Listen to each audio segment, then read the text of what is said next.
Hrvatski audiovizualni centar sutrašnjom će proslavom zaokružiti program H15, 15 godina u našem filmu i zatvoriti godinu.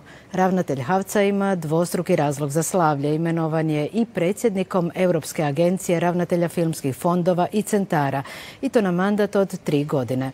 Nama dovoljan razlog da prvi razgovaramo s Krisom Marčićem.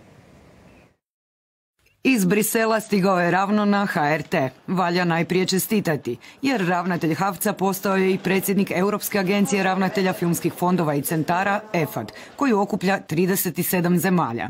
Ova funkcija meni pruža mogućnost da zagovaram situaciju i manjih država članica, a s druge strane isto ukazuje na to da smo mi ravnopravni, da smo u mogućnosti voditi jednu organizaciju koja zastupa cijelu Europu, tako da možemo biti ponosni na to i mislim da će doprinijeti ugledu Hrvatske.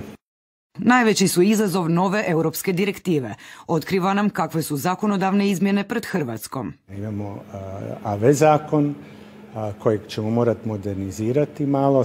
Sad smo predlagali neke manje promjene, ali mislim da u 24. krajem 24. i 25. ćemo morati malo temeljitije pogledati taj zakon. Mene najviše muči iz svih ovih pomaka, posebno zakona o elektroničkim medijima, da mi nemamo prave investicije od strane ovih stranih streamera tu kod nas, a koji ju imaju u drugim zemljama. Mandat od 3 godine u ovom rapidnom razvoju tehnologije pravi je izazov. Cijela topologija ovog sektora se mijenja i to brzo. Pred godinu dana smo bili suočeni sa streamerima koji su tražili sva prava za sva vremena, za cijeli svijet. Sad su promijenili stav, a ne znamo što će sutra biti.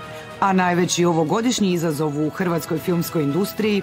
Ove godine 8 dugometražnih igranih filmova s budžetima do 1 milijun eura svaki. I to smo i napravili. Zadovoljan je i s budžetom. Kad sam počeo 19. prihod HAVC-a je bio negdje na 9,4 milijuna eura.